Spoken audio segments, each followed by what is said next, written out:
This made me laugh. I was like, there's no way. Coming from PC Gamer, it says that a former Dragon Age writer says that Clair Obscur, Expedition 33, and Baldur's Gate 3 prove what's possible when a game is given time to cook. Okay, let's go ahead and get into this. They said truly exceptional games don't just appeal to the audience. David Gator says they expanded. Okay. It said former Dragon Age lead writer David Gator is not known to be shy about sharing his opinions, and so he did in April, saying that Clair Obscur Expedition 33 is kind of to JRPGs what Baldur's Gate 3 was to CRPGs. Not everyone took the statement quite as he meant it, and so speaking recently with Games Radar, Gator clarified that what he meant was simply that both games are kind of love letters to their genre that allow what they're created to translate a larger audience than what the genre normally hits. Well, I mean, here's the thing. The games were inspired by other games that haven't been put out really in a long time, and somebody wanted to recreate that in their own way. So we had what Clair Obscur was inspired from Final Fantasy VIII, and then Baldur's Gate 3 was inspired by something else. I can't remember exactly what game it was, but somebody in the comments, please let me know. Those that are Baldur's Gate fans out there that play the game, that are playing the game. So then he says the sales for Baldur's Gate 3 were amazing and kind of make a lie out of. I remember when I was at EA, there was a lot of investigation into how large is a RPG audience and how large is the action audience and so forth, Gator said. And they would have an estimate and they would say it caps out, the RPG audience caps out at about 5 million. But that doesn't seem to be true when the game is good. Exactly. So he said, good is very subjective and it doesn't always add up to success. Plenty of good games are overlooked and fail to meet some arbitrary sales goal for any number of reasons, not least of which is the overwhelming number of good, quote unquote, good games out there. One obvious example is EA's own recent RPG epic, Dragon Age Veilguard, which was well received by critics and players, but failed to put up sufficient numbers and may well mark the end of the series, at least for now.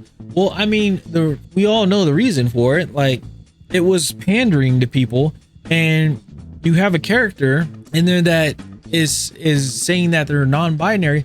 Like, it comes out of nowhere too. It's like the Tasha's just like sits down and says, by the way, I'm non-binary, and it's like, where did that come from? It's like the thing is, it wasn't necessary, but it was put into the game to make a group of people feel inclusive. But here's my thing: in the past, like in previous games, there are some games out there that didn't have black people in it, but when there's a black person in it, we weren't like, woo, finally a black person. Like, no, we were just like, bro, the game is the game, and that's it. And it wasn't forced upon. It was just like, all right, let's add some characters in there. Oh, we'll just add one person of color. I know it may sound hypocritical, but it's the way how it was delivered. That's my whole thing. Again, if it was just free flowing, if you had Tasha in there and it was just something that you learned over time, like, I don't know, you read like their bio or something like that, and it was there. Hey, it was just the option of, hey, it's the bio, right? You know, you went through the bio. But because there had to be like a conversation dialogue, and then you had the person say that as a line, that's where it kind of got people were like, wait, what? It kind of like threw them off, and again, it made some people upset. So that's the thing when it comes to games, especially with RPGs, because you have to really think about the story, and also the dialogue that comes along with the story and everything else. Like, that's the main thing, is the story itself. If you try to I'm trying to like to really reel this in, like, as you know, just in my own this is my own personal take. But if you go off and try to pander to a certain audience, a specific audience, and forget the rest of the audience, like they were saying with the RPG fans, there's 5 million, let's just say roughly 5 million. You're not focused on the 5 million, you're focused on a smaller fraction of it. So you're alienating that 5 million people, which is not good. It's not. So doing that is kind of like when you alienate, you know, your player base, that's kind of like giving them the finger, or it is giving them the finger. And then the fact that they can't do anything to change that or whatever, like that's another issue. So when it comes to RPGs, you got to like be very like, you got to know who your audience is, and if you know who your audience is, then go for that audience.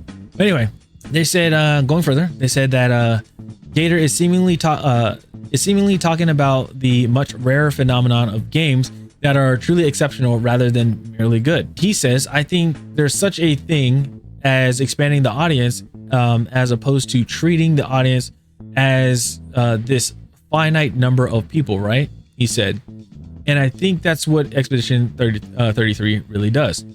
I think it manages to take the elements of JRPGs, and I don't think it's doing a lot of new things, honestly.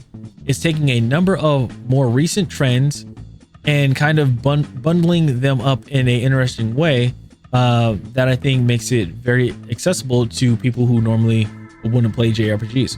Well, they had a very compelling story, right? That was very, very well written. The art was amazing, and this is from me just looking at it. The art looked amazing. The story looked good. I watched a few live streams, and the story seemed really good. And a lot of people were saying it reminds them of playing an older turn-based game, like playing Final Fantasy VIII, Final Fantasy VII. I'm talking about the originals, not remake. I'm talking about the original games, like on the PlayStation. And that's where the developer for the game got his inspiration from. Is from Final Fantasy VIII. So we were like, okay, so we're getting that Final Fantasy VIII type of vibe with it, which is really cool. So you're already bringing back people with nostalgia, and then people that are curious about, that are curious and never played a turn-based game. They're like, what is this?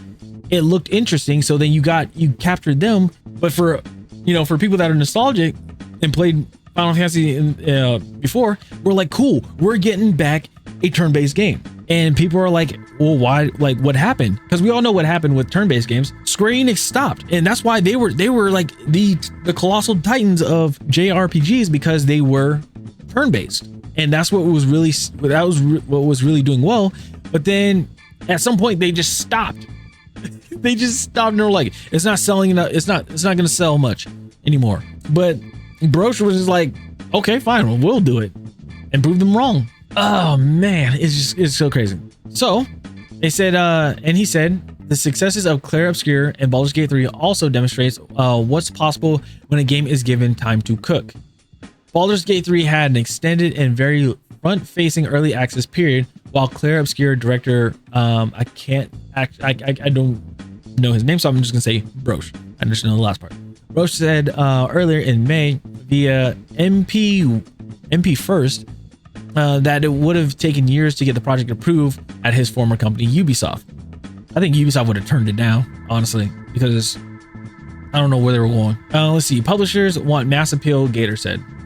They want to feel comfortable, de-risk it by imagining how the appeal translates to many different kinds of audiences, which I think often kind of ends up diluting the very specific things a game can do. Like I said, what Baldur's Gate 3 did and what Expedition does is, yes, they appeal very, very strong to that one audience, but it's so strong that it ends up growing that audience. Exactly. What I'm getting from this article with Dragon Age: The Veilguard compared to Clair Obscur, Expedition 33, and Baldur's Gate 3, those two games were mainly focused on a specific group, and that's what grew that out. It had people curious about it. People were like, "Ooh, they wanted to try it." They found out it was really good, and they were playing the game, right? And it just word of mouth, it just grew and grew and grew. They were just trying to cater to their target audience. With Dragon Age Veilguard, they're trying to cater to everybody. They're like, "Hey, this game is for you. Come here. This game is for you. This is you're gonna be your type of game because we have this in here. We have this in there." But the thing is, you can't do that. It goes back to the saying, like, you can't please everybody. You can't please the world. You will die trying to carry the world on your back. And that's what happened with this game. Unfortunately, they tried to carry the world on its back, knowing that there are going to be some conflicts in the game because of what is being forced upon in the game. People are not going to like it. It's just, that's what the cause and effect is. There's probably some people that don't like Clair Obscur, There's people that probably don't like it because they don't like turn-based. They may try it, they may not try it. It's just whatever their preference is. But it's not forced upon them, And then with Baldur's Gate 3, I don't know, there's a lot of romance in that. What's going on? I haven't played that game, but there's a lot of romance in it and people doing bears and animals. I don't know. It was some weird thing.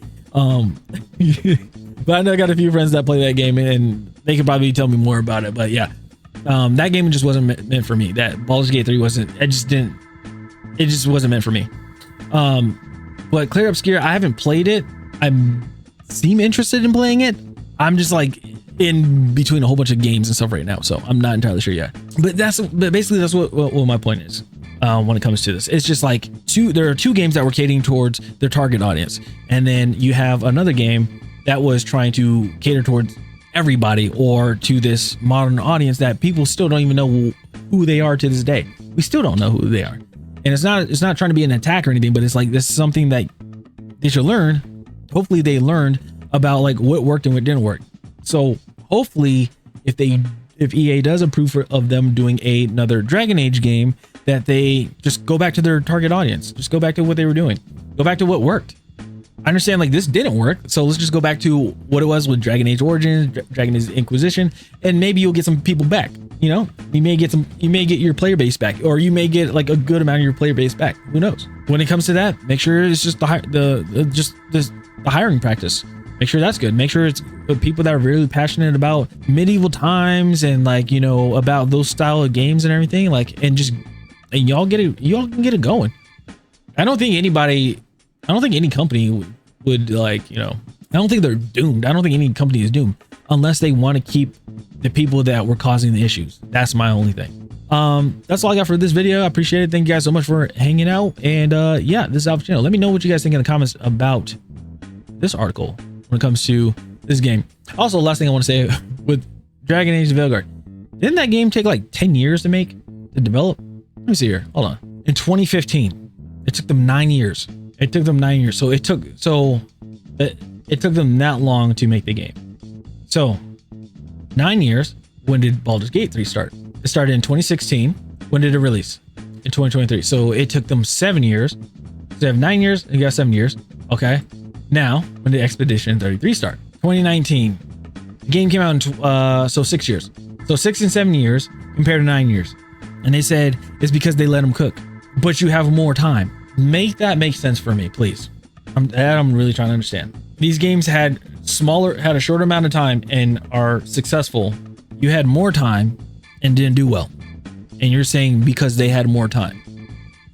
Or is it because they had a smaller team that was focused on what they want to do for the game? So, and there goes the ad. But anyway, I'm just gonna leave it there. I appreciate you guys. Thank you guys so much for hanging out with me in this opportunity. I'll see you guys next time. All right. Peace.